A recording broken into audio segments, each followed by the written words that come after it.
Hello all, welcome to Study Buddy and இந்த வீடியோவில் நம்ம எதை பற்றி பார்க்க போகிறோம்னு பார்த்தீங்கன்னா Jan 24க்கான த ஹிந்து அனாலிசிஸ் பற்றி பார்ப்போம். ஸோ இதில் நிறைய இம்பார்ட்டண்ட் ஆர்டிகல்ஸ் வந்து மெயின்ஸுக்கு ரிலேட்டடாக இருக்குது அண்ட் அதுவும் இல்லாமல் ப்ரிலிம்ஸ்க்கு ரிலேட்டடான சில ஆர்டிகல்ஸ் வந்து எப்படி நீங்கள் எடுத்து அவுட் சோர்ஸ் பண்ணி நோட்ஸ் எடுக்கிறது அப்படிங்கிறத நான் சொல்கிறேன்.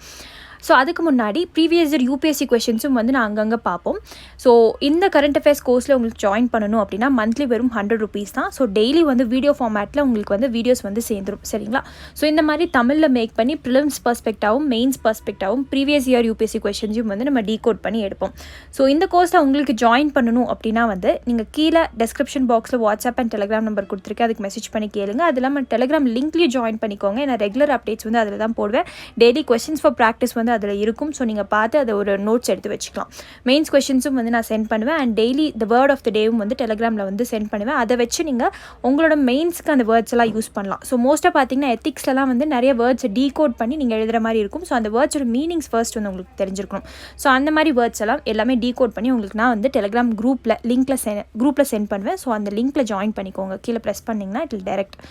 ஸோ இந்த கோர்ஸ் வந்து வெறும் ₹100 தான். ஸோ நெக்ஸ்ட் மந்த் இன்கேஸ் நீங்கள் ஃபெப்ரவரி ஜாயின் பண்ணுறீங்க அப்படின்னா February 1st ஜாயின் பண்ணிக்கோங்க. இல்லை February ஒரு மிட்லேருந்து ஜாயின் பண்ணால் உங்களுக்கு வெறும் ₹50 தான். ஸோ அதை வந்து நீங்கள் டிசைட் பண்ணிக்கோங்க, ஓகேங்களா? ஸோ நம்ம டாபிக்குள்ளே போயிடலாம். ஸோ இந்த ஆர்டிகல்ஸ்லாம் நம்ம டீட்டெயிலாக பார்ப்போம். Flash droughts, US and climate action, telcos company வந்து ப்ரீச் பற்றி, ஸோ சைனாவோட ஹுவாவே அண்ட் ZTE பற்றி பேசியிருக்காங்க. அண்ட் ட்ராப்டோர் வல்னரபிலிட்டின்னு சொல்லி ஒரு வேர்ட் இங்கே வரும். ஸோ அதை தான் உங்களுக்கு எடுத்து நான் நம்ம டெலிகிராம் குரூப்பில் கொடுத்துருக்கேன். யமன் ரிபல்ஸ் அண்ட் ரிவைவலிஸ்ட் அப்படிங்கிறது ரெஃபரன்ஸ் ஆர்டிக்கல். ஸோ இந்த ஆர்டிக்கல் வந்து தனியாக ஒரு வீடியோ மேக் பண்ணி நான் போடுறேன் இதை போஸ்ட் பண்ணக்கப்புறம். ஸோ அதையும் வந்து பாருங்கள், எனக்கு ரொம்ப இம்பார்ட்டண்ட். அது வந்து ஜியோ பொலிட்டிக்கல் இஷ்யூஸில் வந்து ரொம்ப இம்பார்ட்டண்ட். ஃபர்ஸ்ட் வந்து more flash droughts in India by the end of the century. So 2000 2100 வந்து நிறைய ஃப்ளாஷ் ட்ரவுட்ஸ் வந்து ஃபேஸ் பண்ணும் இந்தியா அப்படிங்கிற மாதிரி சொல்லியிருக்காங்க. ஸோ GS3 அண்ட் GS2 கடியில் வரும். ஸோ டிசாஸ்டர் மேனேஜ்மெண்ட் அப்படிங்கிற விஷயத்துக்கு கடியில் வரும். அண்ட் நம்மளுக்கு வந்து கவர்னன்ஸ் அப்படிங்கிற ஒரு இது கடியிலும் வரும். ஸோ இது எந்த சிலபஸ் கடியில் இது வருது அப்படிங்கிறத ஃபர்ஸ்ட் நீங்கள் டீகோட் பண்ணால் தான் மெயின்ஸை நீங்கள் எழுதுகிற மாதிரி இருக்கும். ஸோ ஃப்ளாஷ் ட்ரவுட்ஸ்னால் என்ன அப்படிங்கிறதும் வந்து ப்ரிலிம்ஸில் கேட்கறதுக்கு வாய்ப்புகள் இருக்குது, சரிங்களா? ஓகே, இப்போ வந்து ட்ரவுட்ஸ்னால் என்ன அப்படிங்கிறத நம்ம டீகோட் பண்ணிடுவோம். இப்போ ட்ரவுட்னா என்னென்னா is a periodic of below average precipitation in a given region resulting in prolonged shortages in its water supply, whether atmospheric, surface water or ground water. So below average ப்ரெசிபிடேஷன்னா இப்போ நம்ம இடத்துல மழை வருது இல்லை ஸ்னோஃபால் வருது அப்படின்னா அந்த லெவல் நம்மளுக்கு வந்துட்டு இருந்த ஆவரேஜ் கடைசி 50 வருஷம் தான் வந்து ஆவரேஜ் எடுப்பாங்க. ஸோ அப்படி இருக்கிறத விட 10% கம்மியாவோ இல்லை 5% கம்மியாவோ 20% கம்மியாவோ வந்து அது ட்ரவுட்டுன்னு சொல்லி அந்த ரீஜன் வந்து ட்ரவுட் ப்ரோன் ஏரியான்னு சொல்லி அறிவிச்சிருவாங்க.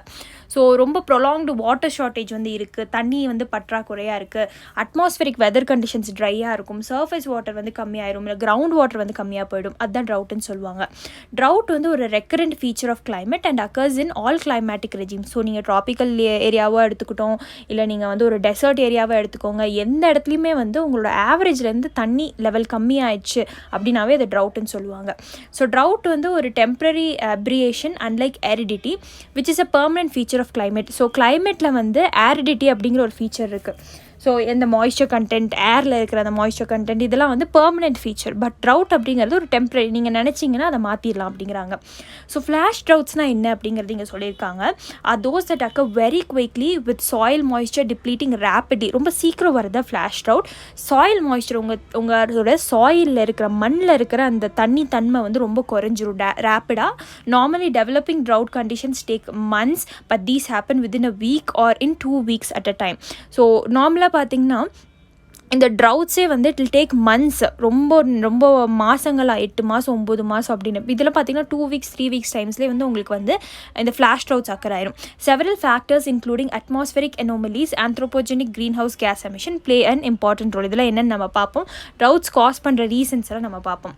ஸோ ஃபஸ்ட்டு வந்து டைப்ஸ் ஆஃப் ட்ரவுட்ஸ் நம்ம பார்த்துருவோம். ஸோ இப்போ நேஷனல் கமிஷன் அக்ரிகல்ச்சர் இருக்காங்களே in India classifies 3 types of drought. இது ஞாபகம் வச்சுக்கோங்க நல்லா. ஸோ ட்ரவுட் அப்படிங்கிறது எந்த கமிஷன் கடியில் இருக்குன்னா நேஷனல் கமிஷன் ஆன் அக்ரிகல்ச்சர் தான் வந்து இதை கிளாஸிஃபை பண்ணியிருக்காங்க. So meteorological, agricultural and hydrological. So இந்த ஆர்டர் ஞாபகம் வச்சுக்கோங்க. Meteor, hydrological, agriculture. ஏன்னா இந்த ஆர்டரில் தான் போகும் ட்ரவுட். மீட்டியோராலஜிக்கல் ட்ரவுட்னா என்னன்னு பார்த்தீங்கன்னா it's a situation when there is a significant decrease from normal precipitation over an area. ஒரு நார்மல் ப்ரெசிபிடேஷன்னா இப்போ வந்து எனக்கு 20% மழை வந்துட்டுருக்குன்னா அடுத்து 10% தான் மழை வருது அப்படின்னா அதுதான் ட்ரவுட்னு சொல்லுவாங்க. ஹைட்ரோலஜிக்கல் ட்ரவுட் வந்து ப்ரொலாங்டு மீட்டியோராலஜிக்கல் ட்ரவுட் வந்து it lead to depletion degradation of surface and subsurface waters குறைச்சிரும். ஸோ அது வந்து ஹைட்ரோலாஜிக்கல் ட்ரவுட். அக்ரிகல்ச்சரல் ட்ரவுட்னா என்னென்னு பார்த்தீங்கன்னா சாயில் மாய்ஸ்சர் வந்து இருக்காது, ரெயின்ஃபாலும் ரொம்ப இன்அடிக்குவேட்டாக இருக்கும். ஸோ அங்கே வந்து ஹெல்த்தி கிராப்ஸ் வந்து உங்களால் வளர்த்த முடியாது. So drought is also classified on the basis of time of onset on as early season, mid season and late season. So drought வந்து சீக்கிரமாக வரதை பொறுத்து இல்லை மிடில் சீசனில் வருது இல்லை லேட் சீசன் வரது பொறுத்தும் வந்து கிளாஸிஃபை பண்ணுவாங்க டைமை வச்சு. பட் மேஜராக வந்து நேஷனல் கமிஷன் ஆன் அக்ரிகல்ச்சர் சொன்னது வந்து மீட்டியோராலஜிக்கல், அதுக்கப்புறம் ஹைட்ரோலாஜிக்கல், அக்ரிகல்ச்சரல் ட்ரவுட். இப்போ ட்ரவுட் அப்படிங்கிறத அறிவிக்கிறது யார் அப்படின்னு பார்த்தீங்கன்னா ஸ்டேட் கவர்மெண்ட்ஸ் தான் அறிவிப்பாங்க. ஸோ இப்போ தமிழ்நாடுனா நம்ம தான் வந்து ட்ரவுட்னு அறிவிப்போம். ஆனால் அதுக்கான ஃபண்டை சென்ட்ரல் கவர்மெண்ட் தான் நம்ம வாங்குவோம், சரிங்களா? ஸோ சென்ட்ரல் கண்டிஜென்சி ஃபண்ட் அதுலேருந்து தான் வந்து வரும். ஸோ ஏன்னா கண்டிஜென்சி ஃபண்ட்னா ஒரு அவசர தேவைகளுக்காக எடுத்து கொடுக்குறது. இப்போ ட்ரவுட்டும் வந்து இட்ஸ் தண்ணி பற்றாக்குறையெல்லாம் வந்து it's threatening, life threatening events. So இதுக்காக வந்து கண்டிஜென்சி ஃபண்ட்லேருந்து எடுத்து தருவாங்க. So state government is a final authority when it comes to declaring a region as a drought affected. So indicators என்னென்னு பார்த்தீங்கன்னா rainfall deviation and try spell. Rainfall வரல, எங்கேயோ போயிடுச்சு, try ஸ்பெல்லாக இருக்குது. அக்ரிகல்ச்சர் பார்த்துக்கிட்டிங்கன்னா வந்து உங்களுக்கு நினச்ச லெவலில் இருக்காது. அதுக்கப்புறம் vegetation indices based on remote சென்சிங்கை வச்சே வந்து வெஜிடேஷன் அந்த இடத்துல வந்து கம்மியாகிட்டே இருக்கான்னு நீங்கள் பார்க்கலாம். சாயில் மாய்ஸ்சர் குறையிறது. ஹைட்ராலஜி, இங்கே ஹைட்ராலஜி நம்ம இங்கே பார்த்தோம் பார்த்தீங்களா, சர்ஃபேஸ் அண்ட் சப்சர்ஃபேஸ் வாட்டர் வந்து கம்மியாகிறது. ஸோ இந்த எல்லா ஆஸ்பெக்ட்ஸும் வந்து ஒரு ஸ்டேட் கவர்மெண்ட் வந்து அந்த இடத்துல எப்படி வந்து குறையுது இந்த விஷயங்கள்லாம் அப்படிங்கிறத பார்த்து ட்ரவுட் ப்ரோன் ஏரியாவை அறிவிக்கலாம். ஸோ ஏன் இது முக்கியம் அப்படின்னு பார்த்தீங்கன்னா ப்ரீவியஸ் இயர் UPSC கொஸ்டினில் இந்தியன் ஓஷன் டைபோல் பற்றி கேட்டிருந்தாங்க. ஸோ ஏன்னா இங்கே வந்து அனாமலிஸ்ன்னு பார்த்தோம் பார்த்தீங்களா, ஸோ ஒரு இடத்துல அட்மாஸ்பெரிக் அனாமலிஸ்ன்னு பார்த்தோம். ஸோ இதெல்லாம் பார்த்தீங்கன்னா இந்தியன் ஓஷன் டைபோல்லாம் it is an atmospheric anomalies தான். So with reference to Indian Ocean Dipole sometimes mentioned in the news while forecasting Indian monsoon, which of the following statements is correct in சொல்லி 2017 கேட்டிருக்காங்க. இல்லை first option வந்து Indian Ocean Dipole phenomenon is characterized by difference in the sea surface temperature between tropical western Indian Ocean and the tropical eastern Pacific Ocean. ஒரே ஒரு word தான் இங்கே மாற்றி கொடுத்துருக்காங்க. இங்கே ஈஸ்டர்ன் பசிபிக் ஓஷன் கொடுத்துட்டாங்க. இட் இஸ் வெஸ்டர்ன் இந்தியன் ஓஷனுக்கும் eastern Indian ஓஷனுக்கும் நடுவில் நடக்கிற அந்த sea surface temperature ஒரு இடத்துல கோல்டாக இருந்தால் இன்னொரு இடத்துல வார்மாக இருக்கும். ஸோ திருப்பி வந்து தண்ணி வந்து ரொட்டேட் ஆகி இந்த வார்மான இடத்துக்கு வரும். ஸோ இதுதான் இந்தியன் ஓஷன் டைபோல், சரிங்களா? ஸோ இங்கே பசிபிக் ஓஷன் கொடுத்துட்டனால ஈஸியாக இந்த ஆப்ஷன்ஸ் eliminate பண்ணிடலாம். and Indian Ocean Dipole phenomenon can influence El Nino impact on the monsoon. so El Nino na enna, La Nina na enna அப்படிங்கறத டெஃபினட்டா தனியா ஒரு வீடியோ போடுறேன். ஸோ ஜியோகிராஃபி கோர்ஸ்ல சேர்ந்தவங்களுக்கு வந்து எல் நீனோனா என்ன, லா நீனா என்னென்னு தெரிஞ்சிருக்கும். என் நேரம் அந்த போர்ஷன்ஸ் முடிஞ்சிருச்சு. அண்ட் 11th and 12th புக்கும் வந்து இனிமேல் தான் எடுக்க போகிறோம். ஸோ இன்கேஸ் வந்து உங்களுக்கு ஜியோகிராஃபி கோர்ஸில் ஜாயின் பண்ணணும் அப்படின்னா 6th to 12th அதுக்கப்புறம் ஜிசி லியாங் புக்கும் வந்து கவர் பண்ணி கொடுப்போம். ஸோ இன்கேஸ் அந்த கோர்ஸை ஜாயின் பண்ணாலும் கீழே மெசேஜ் பண்ணி கேளுங்க. ஸோ இதெல்லாம் polity, geography, history, economics, environment சொல்லி சிலபஸ் 5 வந்து வச்சிருக்கோம். ஸோ பிலிம்ஸ் கம்ஸ் மெயின்ஸாக எடுத்துகிட்டு இருக்கோம். ஸோ ஆல்மோஸ்ட் வந்து 50 to 75% ஆஃப் த போர்ஷன்ஸ் வந்து முடிய போகுது. ஸோ உங்களுக்கு இந்த கோர்ஸை ஜாயின் பண்ணணும்னா எல்லா வீடியோஸும் ரெக்கார்ட் பண்ணி உங்களுக்கு வந்து வீடியோ ஃபார்மேட்டில் கிடச்சிரும். அண்ட் சிசாட் மென்டரிங் கோர்ஸ் போயிட்டுருக்கு. அது இல்லாமல் வந்து UPSC மென்டரிங் கோர்ஸும் வந்து போயிட்டுருக்கு. And so art and culture course வந்து இதெல்லாம் முடிச்சக்கப்புறம் லான்ச் பண்ணலான்னு இருக்கோம். ஸோ இன்கேஸ் உங்களுக்கு எந்த கோர்ஸில் ஜாயின் பண்ணணும் அப்படின்னாலும் கீழே மெசேஜ் பண்ணி கேளுங்க. ஃபைன். ஸோ இங்கே வந்து என்னென்னு பார்த்தீங்கன்னா எல் நீனோ அப்படிங்கிறது இட்ஸ் தனி வீடியோ. ஸோ நான் போடுறேன்னு சொல்லிட்டு செகண்ட் ஆப்ஷன் மட்டும் தான் இங்கே correct. So 2 only is a கரெக்டான ஆன்சர். நெக்ஸ்ட் ட்ராட்டுக்கும் டெசர்டிஃபிகேஷனுக்கும் வந்து டெசர்டிஃபிகேஷனுக்கும் ஒரு கோரிலேஷன் இருக்குது. அது என்னங்கிறத பார்ப்போம். டெசர்டிஃபிகேஷன் அப்படிங்கிறது அஜெண்டா 21 டிஃபைன் பண்ணியிருக்காங்க. நீங்கள் உங்களோட சங்கர் IAS புக் எடுத்து பார்த்தீங்கன்னா என்விரான்மெண்ட் புக்கு, அதில் வந்து அஜெண்டா 21 பற்றி சில ஷார்ட் நோட்ஸ் கொடுத்துருப்பான். ஸோ அது ரீட் பண்ணி பாருங்கள். ஸோ அஜெண்டா 21 அண்ட் இந்த இன்டர்நேஷனல் கன்வென்ஷன் ஆன் டெசர்டிஃபிகேஷன் பற்றி ICDலையும் டெசர்டிஃபிகேஷன் பற்றி சொல்லியிருக்கான். இஸ் degradation of land அப்படின்னா என்னென்னு பார்த்தீங்கன்னா லேண்ட் வந்து டிகிரேட் ஆகுது in arid, semi arid and dry subhumid areas resulting from various factors. இப்போ உங்களோட வந்து ஆரிட்னா வந்து டெசர்ட் ரீஜன் மாதிரி, செமி ஆரிட்னா செமி டெசர்ட், ரொம்ப ட்ரையாக இருக்கிற ரீஜன், சப்ஹியூமிட் கொஞ்சம் ட்ரையாகவும் மாய்ஸ்சர் கண்டென்ட் இருக்கிற ஏரியாஸ்லையும் வந்து லேண்ட் டிகிரேட் ஆகிறது தான் டீக்ரேடேஷன், லேண்ட் டிகிரேடேஷன் சொல்கிறாங்க, டெசர்டிஃபிகேஷன் சொல்கிறாங்க. That will lead to desertification, சரிங்களா? Including climatic variation and human activities. So கிளைமேட்டும் இந்த ஹியூமன் ஆக்டிவிட்டிஸ், நேச்சுரலும் ஹியூமன் ஆக்டிவிட்டிஸும் சேர்ந்து பண்ணிச்சு அப்படின்னா வந்து it lead to desertification. So it is accompanied by a reduction in natural potential of the land and a decrease in surface and groundwater resource. So land degrade ஆகுது first பிளேஸில், அதுக்கப்புறம் நம்மளோட கிரவுண்ட் வாட்டர், சர்ஃபேஸ் வாட்டர்லாம் வந்து deplete ஆகிடுது. So this will lead to desertification சொல்கிறாங்க. while drought is a natural phenomenon. So இந்த மாதிரி வந்து desertification எக்ஸ்பிளைன் பண்ணியாச்சு. ட்ரவுட்னா என்னன்னு பார்த்தீங்கன்னா இது ஒரு natural phenomenon whose impacts can be exacerbatedனா இன்னும் வந்து அதிகப்படுத்துறது எதனாலன்னு பார்த்தீங்கன்னா human ஆக்டிவிட்டீஸ்னால that are not adapted to the local climate. Land degradation is the process of turning fertile land into less or productive land. So land டீக்ரடேஷன்னா என்னென்னு பார்த்தீங்கன்னா ஒரு லேண்டை fertile லேண்டை ஒரு அன்ஃபர்டைல் லேண்டாக less productive or non productive லேண்டாக மாற்றுறது தான் வந்து it's called as land degradation. அதே ட்ரவுட் என்னென்னு பார்த்தீங்கன்னா அது ஒரு நேச்சுரல் ஃபினாமினன் தான், பட் ஹியூமன் ஆக்டிவிட்டீஸ்னால நீங்கள் வந்து அந்த ட்ரவுட்டை என்லார்ஜ் பண்ணலாங்கிறாங்க. Although the cycles of drought and climatic disturbances can contribute to the development of desertification. இப்போ ட்ரவுட்டும் நம்மளோட கிளைமேட்டிக் கான்ட்ரிபியூஷன்ஸும் சேர்ந்து என்ன டிஸ்டர்பன்ஸஸும் சேர்ந்து என்ன பண்ணுன்னு பார்த்தீங்கன்னா டெசர்டிஃபிகேஷன் இன்னும் அதிகப்படுத்தும். It is mainly caused by over grazing. So இப்போ இந்த டெசர்டிஃபிகேஷன் அப்படிங்கிறது வந்து வேறு என்னென்ன விஷயங்கள்னால நடக்கும்னு பார்த்தீங்கன்னா ஓவர் கிரேசிங். உங்கள் ஆனிமல்ஸோ உங்கள் மாடுகள் ஆடுகளை வச்சு ஓவர் கிரேஸ் பண்ணுறது, அந்த லேண்டோட சாயில் கெப்பாசிட்டி அந்த ஹோல்டிங் கெப்பாசிட்டி கம்மியாயிரும். லேண்ட் கிளியரன்சஸ் அதிகமாக கொடுக்கறது. ஸோ நீங்கள் காடுகளை அழிச்சிட்டு வந்து கான்க்ரீட் காடுகளை கட்டுவீங்க. Over exploitation of cultivated and natural and fertilisers அதிகமாக யூஸ் பண்ணுறது. And by generally using land in a way that is inappropriate to local condition. So local கண்டிஷனாக இப்போ வீட்டு பேடி வளர்த்துற இடத்துல தான் வளர்த்தணும். ரெயின்ஃபால் இருக்கிற இடத்துல, ரெயின்ஃபால் இல்லாத இடத்துல சுகர் கேன் அது இதுன்னு வளர்த்துனீங்கன்னா இன்னும் நீங்கள் அதிகம் ரிசோர்ஸஸ் யூஸ் பண்ணுற மாதிரி இருக்கும். நேச்சுரல் ரிசோர்ஸை டிப்ளீட் பண்ணுற மாதிரி இருக்கும். ஸோ ட்ரவுட்ஸ் அக்கர் ஃப்ரீக்வெண்ட்லி இந்த areas affected by desertification. So desertification இருக்கிற இடத்துல உங்களுக்கு ட்ரவுட்ஸ் வந்து சேரும். சரிங்களா? So land degradation can hasten the effects of drought by reducing the chances of local people to face difficult dry periods. So land degradation இன்னும் வந்து இந்த ட்ரவுட்டை ரொம்ப மோசப்படுத்தும் அப்படிங்கிறாங்க. ஸோ லோக்கல் பீப்புள் வந்து அங்கே ரொம்ப டிஃபிகல்ட்டாக இருக்கும் அந்த இடத்துல வந்து வாழ்றதுன்னு சொல்கிறாங்க. So the problems related to droughts and lack of policies and mechanisms of drought proofing. So என்னென்ன ப்ராப்ளம்ஸ்லாம் இருக்குது, கன்ஸ்ட்ரெயின்ஸ் என்னென்ன இருக்குது அப்படிங்கிறது எக்ஸாமில் நீங்கள் மெயின்ஸில் எழுதலாம். ஃபஸ்ட்டு வந்து சென்டர் ஸ்டேட் நான் கோஆப்ரேஷன். ஸோ இப்போ வந்து இந்த லேக் ஆஃப் கோஆப்ரேஷன் இருக்கிறனால என்ன ஆகுதுன்னு பார்த்தீங்கன்னா earlier the states could approach the center for drought relief without restrictions of the category of drought and ask for monetary help under the calamity relief fund. So இங்கே வந்து calamity relief ஃபண்டுன்னு தனியாக வந்து centre கிட்டே இருக்குது. And the national calamity contingency ஃபண்ட்லேருந்து வரும்னு நான் சொன்னேன். கண்டிஜென்சினா அவசர தேவைகளுக்காக எடுக்கிற ஃபண்டு. ஸோ இதுலேருந்து வந்து ஸ்டேட் கவர்மெண்ட்ஸ் வந்து போய் கேட்டாங்கன்னா காசு கொடுத்துருவாங்க. இப்போ என்ன ஆச்சுன்னு பார்த்தீங்கன்னா how a new manual for drought managementன்னு ஒன்று செட்டப் பண்ணிட்டாங்க. says that the states can ask for centers help only if the drought is severe. Also the parameters that make drought severe are extremely stringent. So என்ன ஆச்சுன்னு பார்த்தீங்கன்னா இந்த severe அப்படிங்கிற கேட்டகரிகளோ ஒரு area trout prone ஏரியாவாக வந்தால் மட்டும்தான் வந்து காசு கொடுப்பாங்க. ஸோ அந்த சிவியருங்கிற இடத்துக்கும் வந்து போகிறதுக்கு ரொம்ப கஷ்டம் அப்படிங்கிறாங்க.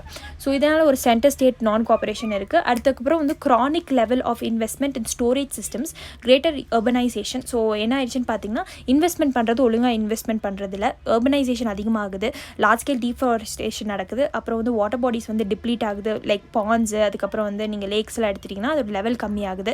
For legal or illegal constructions நடக்குது. Have added to the water problems. So water intensive crops வந்து வளர்த்துறதுனால, ஃபார் எக்ஸாம்பிள் வந்து மகாராஷ்டிரா வந்து சுகர் கேன் வளர்த்துறதும் பஞ்சாபில் பேடி வளர்த்துறதும் it's not sufficient amount of rainfall இல்லை. ஸோ அங்கே வந்து வாட்டர் இன்டென்சிவ் கிராப்ஸ் வந்து யூஸ் பண்ணுறதுனால வாட்டர் ஹங்கரி கிராப்ஸ்னு சொல்லுவாங்க. ஸோ ரைஸும் அப்படி தான். ஸோ இதனால் நம்மளோட வாட்டர் ரிசோர்ஸஸ் வந்து நிறைய வந்து டிப்ளீட் ஆகுது. இன்கேஸ் பார்த்தீங்கன்னா சைனா வந்து நம்ம வந்து வாட்டர் எக்ஸ்போர்ட்டிங் கண்ட்ரின்னு சொல்லுவாங்க இந்தியாவை, பட் சைனா வாட்டர் இம்போர்ட்டிங் கண்ட்ரின்னு சொல்லுவாங்க. என்ன ஆகுன்னு பார்த்தீங்கன்னா நம்ம நிறையா வந்து தண்ணி உரியிற க்ராப்ஸாக வளர்த்தி வேறு வெளிநாட்டுக்கு வந்து எக்ஸ்போர்ட் பண்ணுறோம். ஆனால் சைனா அப்படி இல்லை. அவனுக்கு என்ன தேவையோ அதை பண்ணிவிட்டு தண்ணி உரியிற கிராப்ஸை வந்து இம்போர்ட் பண்ணிடுறாங்க. ஸோ இதனால் நம்மளுக்கு தான் நிறைய லாஸ் ஆகுது, நம்மளோட நேச்சுரல் ரிசோர்ஸ் நிறைய போகுது. சப்சிடைசிங் இன்புட்ஸ், ஃபார் எக்ஸாம்பிள் பார்த்தீங்கன்னா பவர், வாட்டர், ஃபர்டிலைசர்லாம் வந்து சப்சிடைஸ் பண்ணிடுறாங்க, எம்எஸ்பி கொடுத்துட்றாங்க ஃபார்மர்ஸ்க்கு. ஸோ இப்படி சப்சிடைஸ் பண்ணாமல் சப்சிடைஸ் பண்ணுற காசை வந்து நீங்கள் கேபிட்டல் ரிக்குவயர்மெண்ட்ஸ்க்காக வைக்கலாம். ஃபார் எக்ஸாம்பிள் ஒரு இரிகேஷன் கேனல் வந்து செட்டப் பண்ணலாம், மக்களுக்கு அவேர்னஸ் கொடுக்கலாம், வாட்டர் எப்படி யூஸ் பண்ணுறது, ஹார்வெஸ்டிங் வந்து ட்ரிப் இரிகேஷன் மூலயமா பண்ணலாம். அதுக்கப்புறம் இரிகேஷன்லேயே வந்து இந்த ஸ்ப்ரிங்க்லர் இரிகேஷன் இந்த மாதிரியெல்லாம் வந்து கேபிட்டலுக்காக நீங்கள் போடலாம் அப்படிங்கிறாங்க, சப்சிடிஸ் கொடுக்கறதுக்கு பதிலாக. சரிங்களா? அதுக்கப்புறம் நியூ ட்ரவுட் ரெசிஸ்டன்ட் டெக்னாலஜிஸ்லாம் கொண்டு வரலாம். ஸோ எக்ஸ்ப்ளாய்டேஷன் ஆஃப் கிரவுண்ட் வாட்டரும் ஒரு ரீசன். என்னென்னு பார்த்தீங்கன்னா நம்ம இந்தியாவில் நிறைய too many tube wells in water scarce ரீஜன்ஸில் வந்து டியூப் வெல்ஸ் யூஸ் பண்ணுறாங்க. அதுக்கப்புறம் கிரவுண்ட் வாட்டரை வந்து as oppose to surface and subsoil water has become the main sources of irrigation. Surface water எடுத்துக்கோங்க, ரிவரோ லேக்கோ அதுலேருந்து எடுக்காமல் சப்சர்ஃபேஸ் கிரவுண்ட் வாட்டர்லேருந்து தான் வந்து எல்லாமே எடுத்துகிட்டு இருக்காங்க. So despite the fact that M G NREGA, so Mahatma Gandhi national rural employment generation ஸ்கீமில் 80% ஆஃப் த ஒர்க் வந்து லோக்கல் வாட்டர் கன்சர்வேஷனுக்கு தான் வந்து ஒதுக்கணும்னு இருக்குது. அண்ட் ட்ரவுட் ப்ரூஃபிங்காக இருக்குது. Sustainability and productivity of assets created is not monitor properly. So இந்த மாதிரி வாட்டர் ஸ்கேசிட்டிக்காக வந்து ஒர்க்ஸ் பண்ணுறாங்களா இல்லையான்னு பார்த்தீங்கன்னா இல்லை, பண்ணுறதில்ல. அதுக்கான ஒரு ரிப்போர்ட்டே இல்லை அப்படிங்கிற மாதிரி சொல்கிறாங்க. இப்போ ட்ரவுட்டோட இம்பாக்ட் என்னென்னு பார்த்தீங்கன்னா நம்மளுக்கு எக்காலஜிக்கல் அண்ட் என்விரான்மெண்ட் இம்பாக்ட் இருக்குது, எக்கனாமிக் இம்பாக்ட் இருக்குது, சோஷியல் இம்பாக்ட்டும் இருக்குது. ஸோ எக்காலஜிக்கல் பாடிஸில் பார்ட்லன்னு பார்த்துக்கிட்டிங்கன்னா நம்ம வாட்டர் பாடிஸ் டிப்ளீட் ஆகுது, ஃபாரஸ்ட் கவர் கம்மியாகுது, வைல்ட் லைஃப் வந்து இதனால் எஃபெக்ட் ஆகும். தண்ணி இல்லாதனால நீங்கள் டிஃபாரஸ்டேஷன் பண்ணுறனால ஹியூமன் மேன் அனிமல் கான்ஃப்ளிக்ட் வரும். வெட்லாண்ட்ஸ் வந்து நம்மளுக்கு டிப்ளீட் ஆகுது. ஸோ ஈகோ டோன்னு சொல்லுவாங்க. நம்மளோட அக்விஃபயர்ஸ், நம்மளோட வாட்டர் டேபிள்லாம் கம்மியாகிட்டு இருக்கு.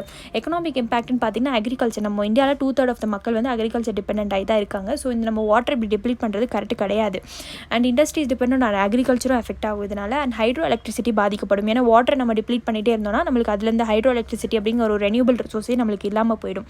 சோஷியல் இம்பாக்ட்ஸ் பார்த்தீங்கன்னா தண்ணி இல்லாமல் ஒரு இடத்துலேருந்து இன்னொரு ஸ்டேட்டுக்கு மைக்ரேட் ஆகிறது வந்து சோஷியல் இம்பாக்ட். ஸோ மைக்ரேஷன் அப்படிங்கிறது ஒரு பெரிய ஒரு விஷயம். சரிங்களா, அதுவே தனியாக ஒரு டாபிக். ஸோ 2014 கேட்டிருந்த கொஸ்டின் வந்து ட்ரவுட் ப்ரோன் ஏரியா ப்ரோக்ராம் கேட்டிருந்தாங்க. Desert development programme, ministry of environment, இது மினிஸ்ட்ரி ஆஃப் அக்ரிகல்ச்சர்.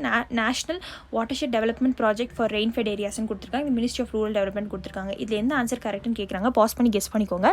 ஸோ இதுக்கான கரெக்ட் ஆன்சர் வந்து நன் ஆஃப் தி அபவ். ஏன் அப்படின்னு பார்த்தீங்கன்னா ட்ரவுட் ப்ரோன் ஏரியா ப்ரோக்ராம் இது சும்மா நீங்கள் உங்களோட காமன் சென்ஸ் வச்சு யோசிச்சு பார்த்தாவே none of the above answer வந்துடும். ஏன்னா ட்ரவுட் ப்ரோன் ஏரியா வந்து எப்படி மினிஸ்ட்ரி ஆஃப் அக்ரிகல்ச்சர் வரும்? ஸோ வராது. மினிஸ்ட்ரி ஆஃப் ரூரல் டெவலப்மெண்ட் கடையில் தான் ட்ரவுட் ப்ரோன் ஏரியா ப்ரோக்ராம் வரும். டெசர்ட் டெவலப்மெண்ட் ப்ரோக்ராம் வந்து மினிஸ்ட்ரி ஆஃப் ரூரல் டெவலப்மெண்ட் தான். National watershed development project for rainfed areas வந்து it comes under ministry of agriculture. So எல்லா ஆப்ஷன்ஸுமே வந்து தப்பு. So national disaster management guidelines வந்து என்னென்ன கொடுத்தாங்க ஆன் மேனேஜ்மெண்ட் ஆஃப் ட்ரவுட்னு பார்த்தீங்கன்னா creation of drought monitoring cells at the state level with requested staff. So drought monitoring cells வந்து செட்டப் பண்ணணும்னு சொல்லியிருக்காங்க. வல்னரபிலிட்டி மேப்ஸ் வந்து போடணும். எல்லா ஸ்டேட்ஸ்க்கும் வந்து எந்த ஏரியாஸ்லாம் வல்னரபிளாக இருக்குது and real time trout related information வந்து கொண்டு வரணும். நம்ம இன்ஃபர்மேஷன் டெக்னாலஜி ஐடி வச்சு கொண்டு வரணும்னு சொல்கிறாங்க. வாட்டர் ஷெட் டெவலப்மெண்ட் அப்ரோச் வந்து கொண்டு வரணும். ஸோ தண்ணி இருக்கிற இடங்கள், மழை வர இடங்கள், லேக்ஸு, பாண்ட்ஸு இந்த மாதிரி இருக்கிற இடங்கள்லாம் வந்து வாட்டர் ஷெட் டெவலப்மெண்ட் கொண்டு வரணுங்கிறாங்க. Revamping of drought management information system, அது டிபார்ட்மெண்ட் ஆஃப் அக்ரிகல்ச்சருக்குள்ள ட்ரவுட் மேனேஜ்மெண்ட் இன்ஃபர்மேஷன் சிஸ்டம் இருக்குது, அதை ரீவேம்ப் பண்ணும். ஆட்டோமேட்டிக் வெதர் ஸ்டேஷன்ஸ் கொண்டு வரணும் and rain gauges to be put in place. நிறைய ரெயின் கேஜஸ் வந்து கொண்டு வரணும். எவ்வளோ மழைகள் வரும் அப்படிங்கிற அந்த இடத்துல வந்து வரும் அப்படிங்கிறதுக்கு. ட்ரவுட் ரெசிஸ்டன்ட் க்ராப் வெரைட்டிஸ் கொண்டு வரணும். ஏன்னா தண்ணி இல்லாமல் நிறைய க்ராப்ஸ் வந்து இறந்து போயிடக்கூடாது. ஸோ அந்த மாதிரி வந்து கொண்டு வரணும். க்ளவுட் சீடிங்கான விஷயங்கள் எடுத்துகிட்டு வரணும்.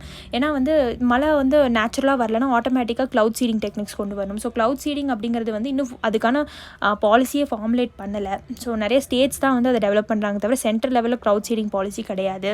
And promoting crop diversification through sprinkler, drip irrigation, micro irrigation techniques கொண்டு வரணும். Provision of credit in drought affected ஏரியாஸில் மக்களுக்கு வந்து கிரெடிட் கொடுத்து அவங்கள வேறு க்ராப்ஸ் வளர்த்த வைக்கணும். அஃபாரஸ்டேஷன் பார்த்திங்கன்னா நிறைய சுபாபுல், அப்புறம் வந்து சீமா ரூபா இந்த மாதிரி செடிகள்லாம் வளர்த்த ஆரம்பிக்கணும். பயோடீசல் பிளான்டேஷன் கூட பண்ணலாம். லைக் ஜட்ரோஃபா, அப்புறம் பாங்கோமியா இந்த மாதிரி பிளான்ட் வெரைட்டிஸ்லாம் நோட் பண்ணி வச்சுக்கோங்க. ட்ரவுட்ஸ் வந்து தனியாகவே ஒரு டாபிக் உங்கள் டிசாஸ்டர் மேனேஜ்மெண்ட் கடியில். ஸோ இந்த மாதிரி வந்து டீசல் பிளான்டேஷன், பயோடீசல் பிளான்டேஷன்லாம் வளர்த்தலாம். ஜட்ரோஃபா அண்ட் பான்கோமியா அப்படிங்கிற செடிகள்லாம் வளர்த்தலாம் அப்படின்னு சொல்லலாம். So development of insurance products for different agro climate zone. So insurance products வந்து கொண்டு வரணும். அண்ட் நெக்ஸ்ட் பார்த்திங்கன்னா ஃபார்மிங்கை வந்து ஒரு ரியலிஸ்டிக்காக ட்ரைனிங்கோடு எடுத்துகிட்டு போகணும். மக்களுக்கு அவேர்னஸ் கொண்டு வரணும். இப்போது பஞ்சாயத்து ராஜ் இன்ஸ்டியூஷன்ஸில் அர்பன் லோக்கல் பாடிஸ்லாம் வந்து அவங்களுக்கு ரிக்வஸ்ட் ட்ரைனிங் கொடுக்கணும்னு சொல்கிறாங்க. ஸோ என்ஜிஓஸையும் பிஆர்ஐஸையும் அர்பன் லோக்கல் பாடிஸையும் வந்து எல்லாத்தையும் வந்து ஃபார்மர்ஸ்க்கு என்னென்ன அவேர்னஸ் கொடுக்க முடியுமோ அந்த அளவுக்கு அவேர்னஸ் கொடுக்க வைக்கணும். Updating the syllabus. இப்போ அக்ரிகல்ச்சர் சிலபஸில் ட்ரவுட்ஸ்ன்னு சொல்லிட்டு யூஜியாக இருக்கட்டும், பிஜியாக இருக்கட்டும், அவங்களுக்கு ட்ரவுட்ஸ்ன்னு சொல்லி ட்ரவுட் மேனேஜ்மெண்ட்டு சொல்லி தனி ஒரு சப்ஜெக்டே கொண்டு வரணுங்கிறாங்க. So wherever necessary and feasible, the corporate sector should also be involved in supporting drought risk management efforts. So corporate sector இருந்துக்கிட்டும் அவங்க வந்து ட்ரவுட் ரிஸ்க் மேனேஜ்மெண்ட் எஃபெக்ட்ஸ் இவங்களும் சேர்ந்து கொண்டு வரணுங்கிறாங்க. இப்போ இதை நீங்கள் ஓவராலாக நீங்கள் பார்க்கும்போது சிலபஸ் வச்சு பார்க்கும்போது கவர்னன்ஸ், பாலிசி, லெஜிஸ்லேஷன் இந்த மாதிரி வந்து டிஃப்ரெண்ட் ஹெட்ஸில் நீங்கள் பிரிக்கலாம். இப்போ கவர்னன்ஸ்ன்னு பார்த்துக்கிட்டிங்கன்னா ட்ரவுட் அப்படிங்கிறதே வந்து கவர்மெண்ட்டோட ஒரு கவர்னன்ஸ் பாலிசி தான். இப்போ பாலிசி இதுக்கு எது கொண்டு வரலான்னு பார்த்தீங்கன்னா க்ளவுட் சீடிங் பாலிசி நேஷனல் லெவலில் கொண்டு வரலாம். மேனுவல் ஃபார் ட்ரவுட் மேனேஜ்மெண்ட் கொண்டு வரலாம். லெஜிஸ்லேஷன் பார்த்தீங்கன்னா நேஷனல் டிசாஸ்டர் மேனேஜ்மெண்ட் ஆக்ட் 2005 கடியில் ட்ரவுட் இருக்குது. அதுக்கப்புறம் இன்ஸ்டியூஷனல் கெப்பாசிட்டின்னு பார்த்தீங்கன்னா ட்ரவுட் மானிட்டரிங் செல்ஸ் வந்து ஈச் ஸ்டேட் லெவலில் கொண்டு வந்தாங்க. Training of officers. So panchayat raj institution, urban local பாடிஸ்லாம் கொண்டு வரணும். அண்ட் சிலபஸை வந்து அப்டேட் பண்ணணும் நம்ம பார்த்தோம். இது இன்ஸ்டியூஷனல் வைஸில் பண்ணலாம். ரோட் அட்மினிஸ்ட்ரேஷன் பார்த்தீங்கன்னா வாட்டர் ஷெட் டெவலப்மெண்ட் அப்ரோச் கொண்டு வரலாம். கிரெடிட் கொடுக்கலாம் மக்களுக்கு. பயோடீசல் பிளான்டேஷன் பண்ணலாம். ஜெட்ரோஃபா அந்த மாதிரி. Infrastructure, drip irrigation, micro irrigation systems கொண்டு வரலாம். பீப்பிள் பிஹேவியர் பார்த்தீங்கன்னா என்ஜிஓ, பிஆர்ஐ, அர்பன் லோக்கல் பாடிஸில் ஃபார்மர்ஸ்க்கு அவேர்னஸ் கொண்டு போகிற மாதிரி போகணும். டெக்னாலஜி வந்து பார்த்தீங்கன்னா ஆட்டோமேட்டிக் வெதர் ஸ்டேஷன் கொண்டு வரணும். பண்ணணும், நிறைய ரெயின் கேஜஸ் வந்து செட்டப் பண்ணணும், ட்ரவுட் மேனேஜ்மெண்ட் இன்ஃபர்மேஷன் செட்டப் வந்து எடுத்துகிட்டு வரணும். So previous year UPSC question related drought பார்த்துக்கிட்டிங்கன்னா, drought has been recognise as a disaster in the view of its party expense, temporal duration, so temporary நம்ம பார்த்தோம், slow onset and lasting effects on various vulnerable section, so migration அதெல்லாம் நம்ம பார்த்தோம். With focus on September 2010 guidelines from the national disaster management authority, so NDMA கிட்ட இருந்து ஒரு guidelines வந்திருக்கு 2010. Discuss the mechanism for preparedness to deal with the El Nino and La Nina fallouts in India. So El Nino La Nina வந்து டெஃபினட்டாக ஒரு videos make பண்ணுறேன். So இது El Nino La Nina பற்றி இந்த கொஸ்டினில் கேட்கல உங்ககிட்ட. இது டிஸ்கஸ் த மெக்கானிசம், ஸோ ட்ரவுட்டுக்கான மெக்கானிசம்ஸ் வந்து கேட்டிருக்காங்க. ஏன்னா எல் நீனோ லா நீனாலாம் கண்டிப்பாக வந்து இந்தியாவில் ட்ரவுட், இந்தியாவில் ரெயின்ஃபால் எப்படி அஃபெக்ட் பண்ணுதோ இந்தியாவோட ட்ரவுட்டும், ஏன்னா ரெயின்ஃபால் எஃபெக்ட் பண்ணுறதுனால ட்ரவுட் எஃபெக்ட் ஆகும் கண்டிப்பாக. ஏன்னா ஒரு இடத்துல மழை வரல அப்படிங்கிறப்போ அந்த இடத்துல ப்ரொலாங்டாக ட்ரவுட் வரக்கு காரணங்கள் இருக்குது. ஸோ இந்த மாதிரி எல் நீனோ லா நீனாலாம் வந்து எப்படி எஃபெக்ட் பண்ணுது அப்படிங்கிற மாதிரி கேட்டிருக்காங்க. ஸோ நெக்ஸ்ட் ஆர்டிக்கல் வந்து US அண்ட் கிளைமேட் ஆக்ஷன் பற்றி பேசியிருக்காங்க. So June 2017 United states president Donald Trump வந்து என்ன அனௌன்ஸ் பண்ணாருன்னு பார்த்தீங்கன்னா, would cease to participation in 2015 Paris Agreement on climate mitigation. So climate change mitigationல பாரிஸ் அக்ரிமெண்ட் தெரிஞ்சிருக்கும் 2015, அதுலேருந்து வித்ட்ரா பண்ணுறதா சொல்லியிருந்தாங்க. And begin negotiations to re-enter the agreement. So Trump stated that the withdrawal would be in accordance with the America First policy-னால நாங்கள் வெளியே வரோம்னு சொல்லியிருக்காங்க. But Paris அக்ரிமெண்ட்டில் 2015 கொண்டு வந்த பாரிஸ் அக்ரிமெண்ட்டில் ஆர்டிகல் 28 இருக்குது. ஸோ அதுபடி ஒரு கண்ட்ரி எப்போ வெளியே போக முடியும்னு பார்த்தீங்கன்னா, country cannot give notice of withdrawal from the agreement before 3 years of its start date. So 2015 join ஆகுதுன்னா 2000 பார்த்தீங்கன்னா 19 தான் வெளியே வரணும். ஸோ என்ன ஆயிருக்கு அப்படின்னு பார்த்தீங்கன்னா, the country cannot give notice of withdrawal from the agreement before 3 years of it start date in the relevant country. So which was on November 2016 join பண்ணியிருக்காங்க. அப்போ 2019 வெளியே வரும் முடியும். So on November 4, 2019 the administration gave a formal notice of intention to withdraw which takes 12 months to effect. So நவம்பர் 2020 அவங்க வெளியே வந்துக்கலாம். So வந்துட்டாங்க. ஸோ அப்படி தான் வந்து சொல்லியிருக்காங்க. அக்கார்டிங் டு பாரிஸ் அக்ரிமெண்ட், இப்போ நான் இந்த வருஷம் செய்கிறேன்னா அடுத்த 3 வருஷத்துக்கு என்னால் நோட்டீஸ் கொடுக்க முடியாது, நான் வெளியே போகிறேன் அப்படிங்கிறது. ஸோ அப்படி அந்த 3 வருஷம் முடிஞ்சாலும் இன்னும் ஒரு எக்ஸ்ட்ரா 12 months ஆகும் நீங்கள் ஃபுல்லாகவுமே வந்து வெளியே வரக்குன்னு சொல்கிறாங்க. சரிங்களா? ஸோ இது general studies paper 2 global agreements and international institutions கடியில் வரும். அண்ட் ஜென்ரல் ஸ்டடீஸ் பேப்பர் 4 வந்து ethical issues in international relation அது கடியில் வரும். ஸோ இப்போ ஏன் வந்து US வெளியில் வருது அப்படின்னு பார்த்தீங்கன்னா, US தான் வந்து second largest emitter of green house gases after China. சரிங்களா? ஸோ US அக்கௌண்ட்ஸ் ஃபார் 50, ஆனால் பர் கேபிட்டா எமிஷனில் US தான் ஃபஸ்ட் இருக்குது. ஸோ அது நம்ம டெலிகிராம் லிங்க்கில் நான் வந்து இந்த டேட்டாஸ்லாம் போட்டுட்டேன், போய் பாருங்கள். So US accounts for 15% of the global green house gas எமிஷன்ஸ்னு சொல்கிறாங்க. But it is the biggest legacy contributor of atmosphere warming gases. Legacy கான்ட்ரிபியூட்டர்னால் ஆதி காலத்துலேருந்து இவங்க தான் கான்ட்ரிபியூட் பண்ணிட்டு இருக்காங்க, ஏன்னா இண்டஸ்ட்ரியலைசேஷனால். So significantly 10% of US emissions are methane. So இதில் 10% மீத்தேனாக இருக்குது இந்த க்ரீன் ஹவுஸ் கேஸஸில், which has greater warming effect than carbon டை ஆக்சைடை விட மீத்தேன் வந்து ரொம்ப வார்ம் பண்ணும். அண்ட் 81% கார்பன் டை ஆக்சைடுன்னு சொல்கிறாங்க. The rest is made up of, so rest வந்து nitrous oxide and fluorinated gases. இதெல்லாம் வந்து ரொம்ப ரெஃப்ரிஜரேட் அவங்க அதிகமாக பண்ணுவாங்க, அதனால நைட்ரஸ் ஆக்சைடு அண்ட் ஃப்ளோரினேட்டட் கேஸஸ்லாம் வந்து வெளியே வருது. It impacted other countries due to reduction in US financial aid to the green climate fund and IPCC reports. So என்ன சொல்கிறாங்கன்னா, க்ரீன் கிளைமேட் ஃபண்டுன்னு சொல்லி ஒன்று செட்டப் பண்ணாங்க. ஸோ இது யார் செட்டப் பண்ணாங்க நான் சொல்கிறேன். And international panel on climate change, இவங்களாம் வந்து பெரிய டெவலப்டு கண்ட்ரீஸோட ஃபினான்ஷியல் எய்டை வச்சு தான் வந்து அவங்க வேரியஸ் கிளைமேட்டிக் ப்ராஜெக்ட்ஸ்லாம் பண்ணிகிட்ருக்காங்க. இப்படி US வந்து வெளியே போகும்போது டெஃபினட்டாக இட் இம்பாக்ட் அதர் கண்ட்ரீஸ்ன்னு சொல்கிறாங்க. So global consensus building on climate change goals derailed as the US is the world's second biggest emitter after China of heat trapping gases such as carbon dioxide. நம்ம already பார்த்துரும். So இந்த மாதிரி US வெளியில் போகுது அப்படின்னா டெஃபினட்டாக வந்து like other developed countries like Canada இவங்களும் வந்து வெளியில் போவாங்க, ஆஸ்திரேலியா இவங்கெல்லாம் வந்து வெளியே போகிறதுக்கு வாய்ப்புகள் நிறையா இருக்குது. It affected the carbon emission space as well as the carbon price. So இது என்னென்னு பார்த்தீங்கன்னா, டெவலப் கண்ட்ரீஸ் தான் வந்து அவங்க எவ்வளோ கார்பன் எமிட் பண்ணுறாங்களோ அதுக்கு தகுந்த மாதிரி கார்பன் ப்ரைஸ் வந்து லீஸ் டெவலப் கண்ட்ரீஸ்க்கோ இல்லை டெவலப்பிங் கண்ட்ரீஸ்க்கோ பே பண்ணுவாங்க, இல்லை டெக்னாலஜி ட்ரான்ஸ்ஃபர் பண்ணுவாங்க. ஸோ இது வந்து எஃபெக்ட் பண்ணுதுங்கிறாங்க. So battery operated car industries have express concern about their ability to remain competitive in the light of United States withdrawal. இப்போது கிளைமேட் ஓரியன்டாக போகிறனால தான் வந்து பேட்டரி ஆப்ரேட்டட் கார்ஸ்லாம் கொண்டு வரணும்னு நினைக்கிறாங்க. ஸோ இந்த மாதிரி வந்து டீலை விட்டு வெளியே போகும்போது திருப்பி அவங்க வந்து கன்வென்ஷனல் மெத்தட்ஸ்க்கு தவறுக்கு வாய்ப்பு இருக்குது. அப்போ இந்த மாதிரி நம்ம இந்த battery operated cars, battery operated renewable எனர்ஜிக்கு போகிறதுலாம் வந்து தடைப்படும் அப்படிங்கிறாங்க. So the move will further isolate the US in the world. The spot to take over the global climate change regime will be taken by EU or China. So இந்த மாதிரி US வெளியே போகும்போது, ஒரு சூப்பர் பவர் வெளியே போகும்போது அந்த position occupy பண்ணுறதுக்கு ஒரு யூரோப்பியன் யூனியன் இல்லை சைனா வரக்கு வாய்ப்புகள் இருக்குங்கிறாங்க. இது மாதிரி வந்தால் ரொம்ப தப்பாயிடுங்கிறாங்க. ஸோ நான் சொன்ன மாதிரி per capita carbon di oxide emission வந்து யூஎஸ் தான் அதிகமாக இருக்குது, கனடா செகண்டில் இருக்குது, சவுத் கொரியா தேர்டில் இருக்குது. ஸோ இந்தியா பார்த்திங்கன்னா கீழே பிரேசிலுக்கு அப்புறம் இருக்குது. ஸோ இது ஏன் படிக்கணும் அப்படின்னு பார்த்தீங்கன்னா ப்ரீவியஸ் இயர் யூபிஎஸ்சி கொஸ்டின் வந்து மீத்தேன் ஹைட்ரேட் பற்றி கேட்டிருந்தாங்க. ஸோ இதுக்கான ஆன்சரை கீழே நீங்கள் கமெண்ட் பாக்ஸில் என்கிட்ட கொடுங்க. ஸோ ஏன் அப்படிங்கிறது எக்ஸ்ப்ளனேஷனோட கொடுங்க. ஸோ தட் அதர்ஸ் வந்து ரீட் பண்ணும்போது உங்கள் கமெண்ட்டை வந்து சேர்த்து ரீட் பண்ணுவாங்க, என்ன எக்ஸ்ப்ளனேஷன் அப்படிங்கிறது. ஆன்சர் மட்டும் கொடுக்குறத விட்டுட்டு லைக் ஒன்லி த ஆன்சர் ஏபிசின்னு விட்டுட்டு நீங்கள் எக்ஸ்ப்ளனேஷனை கொடுத்தீங்கன்னா எல்லாருக்கும் வந்து it will be helpful. So read out பண்ணுறேன். Global warming might might trigger the release of methane gas from these deposits. So methane ஹைட்ரேட்னு சொல்லி ஒரு நிறைய இடங்கள் இருக்குது. ஸோ அந்த இடத்துல வந்து குளோபல் வார்மிங்னால இந்த மீத்தேன் வந்து திருப்பி ரிலீஸ் ஆகப்படும்ங்கிறாங்க. Large deposits of methane hydrate are found in Arctic tundra and under the sea floor கடையில் இருக்குங்கிறாங்க. Methane in atmosphere oxidises to carbon dioxide after a decade or 2. இப்போ மீத்தேன் வந்து release ஆகுதுன்னா ஒரு 10 வருஷம் இல்லை 20 வருஷம் கழிச்சு அதுக்கு திருப்பி கார்பன் டை ஆக்சைடாக மாறி கார்பன் சைக்கிளுக்குள்ளே வந்து இறங்கிரும்னு சொல்கிறாங்க. ஸோ அதோட ஸ்டேயிங் கெப்பாசிட்டி அதிகமாக இருக்கும்னு சொல்கிறாங்க. ஸோ இதுக்கான கரெக்ட் ஆன்சரை நீங்கள் கீழே கொடுங்க. ஸோ இதுதான் வந்து இந்த ரிப்போர்ட்டில் சொல்லியிருக்காங்க. இதில் க்ரீன் கிளைமேட் ஃபண்ட் பற்றி நான் சொல்கிறேன்னு சொன்னேன். ஸோ க்ரீன் கிளைமேட் ஃபண்ட் வந்து 2010 தான் செட்டப் பண்ணாங்க under the UNFCCC, United Nations. உங்களுக்கே தெரியும் ஆம்பெட் கடியில் வருது. ஸோ யுனைடெட் நேஷன்ஸ் FCCCயோட ஃபினான்ஷியல் மெக்கானிசம் கடியில் தான் குளோபல் க்ரீன் கிளைமேட் ஃபண்ட் வந்து செட்டப் பண்ணாங்க. To channel funding from developed countries to developing countries to allow them to mitigate climate change and also adapt to disruptions arising from changing climate. So develop கண்ட்ரீஸ்ல developing கண்ட்ரீஸ்க்கு வந்து funding போகணும் அப்படிங்கிறது தான் ஒரே reason. So UNFCCCயோட இன்னொரு initiative Kyoto protocol. So and the Paris agreement காலும் வந்து UNFCCCயோட தான் for financial assistance from countries with more financial resources to that are less endowed and more vulnerable. So ரொம்ப வல்னரபிளாக இருக்கிற கண்ட்ரீஸ்க்கு வந்து காசு ஃபினான்ஷியல் எய்டு போகணும் அப்படிங்கிறதுக்காக தான் கிளைமேட் சேஞ்சால் அவங்க எஃபெக்ட் ஆகிடக்கூடாது அப்படிங்கிறது. ஸோ ஏன்னா கிளைமேட் சேஞ்சினால சுனாமி வரும், எர்த்குவேக் வரும், ஸோ நிறைய மழை வரும், அந்த இடத்துல வந்து வாஷ் அவுட் ஆகிற வாய்ப்புகள் இருக்குது. ஸோ இந்த மாதிரி லீஸ்ட் டெவலப் கண்ட்ரீஸில் இருக்கிற மக்கள் வந்து எஃபெக்ட் ஆவாங்க. நெக்ஸ்ட் வந்து in accordance with principle of common but differentiated responsibility and respective capabilities. So common but differentiated ரெஸ்பான்சிபிலிட்டினா இப்போ எல்லாரும் தான் எமிட் பண்ணுறோம், ஸோ நம்ம காமனாக தான் பண்ணுறோம். பட் டிஃப்ரென்ஷியேட்டட் ரெஸ்பான்சிபிலிட்டிஸ் ஏன் இருக்குன்னு பார்த்தீங்கன்னா ஆதி காலத்துலேருந்து இவங்கள டெவலப் கண்ட்ரீஸ் அந்த இண்டஸ்ட்ரியலைசேஷனுங்கிறது ஏர்லி ப்ராசஸ்லேயே ஆரம்பிச்சிட்டாங்க. இப்போ இந்த டெவலப்பிங்கும் லீஸ்ட் டெவலப்பிங் கண்ட்ரீஸும் இப்போ தான் இண்டஸ்ட்ரியலைசேஷன் ஆரம்பிச்சிருக்காங்க. ஸோ அதனால் இந்த டெவலப்பிங் கண்ட்ரீஸ்க்கு கான்ட்ரிபியூட் பண்ணணும் அப்படிங்கிறத common but differentiated responsibility. So இது கியோட்டோ ப்ரோட்டோகால் கடியில் தான் வருது.